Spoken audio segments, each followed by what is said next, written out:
Oke, Assalamualaikum warahmatullahi wabarakatuh. Jumpa lagi bersama saya di semester kedua ini. Pada kali ini saya akan membahas materi tentang tekanan. Tekanan ini merupakan materi IPA kelas 8 semester 2. Nanti yang akan kita bahas, tekanan ada 3, yaitu tekanan pada zat padat, tekanan zat cair, dan tekanan gas. Nah, yang akan kita bahas hari ini adalah tekanan zat padat dan tekanan gas terlebih dahulu. Kita mulai dari tekanan zat padat. Saya punya pertanyaan nih. Jika untuk berjalan di tanah yang becek, lebih ambles atau menancap yang mana antara dua sepatu ini? Sepatu boot atau sepatu hak tinggi? Kira-kira kalau digunakan untuk berjalan di tanah yang becek, lebih ambles yang mana? Yang ini ya, yang sepatu hak tinggi. Kenapa bisa demikian? Karena sepatu hak tinggi ini memiliki tekanan yang lebih besar. Jadi kalau kita berjalan di tanah yang becek, kita menggunakan sepatu hak tinggi, ini biasanya akan langsung nancep ke dalam tanah. Nah, ini bisa terjadi karena tekanan itu dipengaruhi oleh gaya dan luas permukaan. Semakin besar atau semakin berat gayanya, tekanannya semakin besar. Semakin sempit permukaannya, tekanannya semakin besar pula. Jadi, ketika kita berjalan menggunakan sepatu hak tinggi, itu permukaannya kan kecil tuh. Jadi, lebih nancep ke dalam tanah. Jadi, untuk mendapatkan tekanan yang besar, upaya yang dapat kita lakukan adalah menambah gaya tekan dan mempersempit bidang permukaan. Ininya kita persempit sehingga lebih nancep. Nah, sama seperti paku. Paku itu di ujungnya juga lancip karena tujuannya adalah membuat tekanan yang besar. Tapi untuk memperkecil tekanan, upaya yang dapat kita lakukan adalah mengurangi gaya tekan dan memperluas bidang permukaan. Yang tadinya sempit seperti ini, kita ganti sepatunya menjadi sepatu yang lebih luas permukaannya. Jadi ketika kita berjalan tidak akan ambles ke dalam tanah karena tekanannya lebih kecil. Tekanan sendiri memiliki rumus, yaitu P sama dengan F per A. P sama dengan F dibagi A.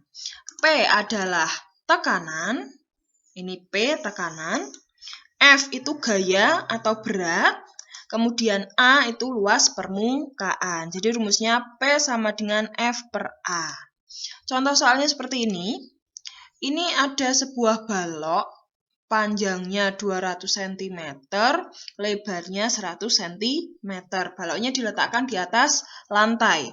Sebuah balok memiliki gaya berat 500 Newton diletakkan di atas lantai seperti gambar berikut. Tentukan besar tekanan yang diberikan balok pada lantai. Nah, dari soal ini diketahui bahwa F itu gaya berat 500 Newton. Kemudian A itu luas permukaan, karena ini berbentuk persegi panjang, luas permukaannya panjang kali lebar. Kita tuliskan panjangnya 200, lebarnya 100, tapi ini masih senti. Harus kita ubah ke meter terlebih dahulu. 2 meter kali 1 meter. 2 kali 1 sama dengan 2 meter persegi. Jadi luas permukaannya, ini ya, luas permukaan yang mengenai permukaan lantai adalah 2 meter persegi. Nah, yang disuruh cari apa ini? Kita disuruh mencari P tekanan. Tekanan itu P. Ditanya P sama dengan titik-titik. Kita jawab. Rumusnya P sama dengan F per A. Kita masukkan F-nya 500. A-nya 2, 500 per 2 sama dengan 250 Newton per meter persegi. Jadi tekanannya adalah 250 Newton meter persegi. Ini adalah tekanan pada zat padat. Kalau sekarang kita bahas tekanan udara atau tekanan gas. Ini ada sebuah gelas berisi air yang penuh lalu ditutup kertas. Kemudian gelas itu dibalik. Nah, dibalik seperti ini. Ternyata air di dalam gelas itu tidak akan tumpah. Kenapa? Karena kertas mendapatkan tekanan, ini ya. Kertasnya ini mendapatkan tekanan udara yang lebih besar daripada tekanan air, sehingga kertasnya ini dalam waktu sesaat bisa menahan air agar tidak tumpah, karena tekanan udaranya lebih besar. Contoh lagi, ada gelas Erlenmeyer diisi air, ditutup balon, kemudian dipanaskan. Ini gelas Erlenmeyer diisi air, kemudian ditutupi balon, lalu dipanaskan. Nah, ini dipanaskan dengan api. Lama-lama balonnya akan mengembang. Ketika gelas dipanaskan, balon itu akan mengembang. Kenapa bisa terjadi seperti ini? Karena ketika dipanaskan, gelas Erlenmeyer ini tekanannya membesar. Tekanan ini di dalam sini membesar karena dipanaskan, nanti akan diteruskan sampai ke balon, sehingga balonnya akan mengembang. Tapi ketika ini didinginkan kembali, balonnya akan kembali masuk ke dalam gelas Erlenmeyer karena tekanannya akan mengecil, ketarik ke dalam sini. Nih, penerapannya di dalam kehidupan sehari-hari ini adalah pada balon udara.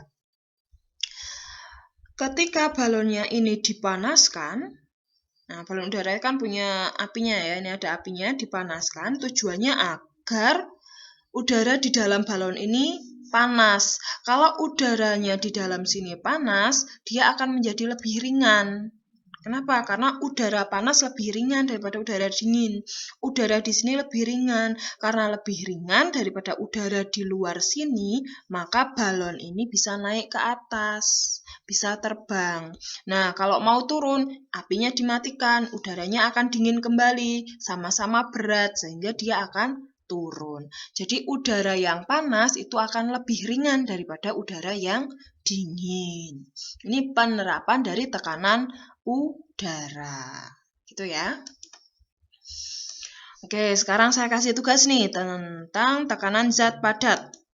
Kerjakan soal berikut, ada 3 soal. Yang pertama, besarnya tekanan pada suatu benda dapat dipengaruhi oleh titik-titik dan titik-titik. Silahkan dikerjakan, tadi di video sudah saya jelaskan. Kemudian yang kedua, untuk mendapat tekanan kecil, upaya yang dapat dilakukan adalah mengurangi titik-titik dan titik-titik bidang permukaan. Bidang permukaannya diapakan?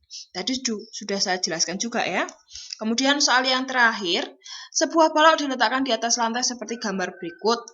Nah, ini berat balok tersebut 200 Newton, tentukan besar tekanan yang diberikan pada lantai. Silahkan kalian kerjakan. Soal ini ditulis di folio, dikerjakan, dijawab, kemudian difoto, lalu kirimkan ke saya.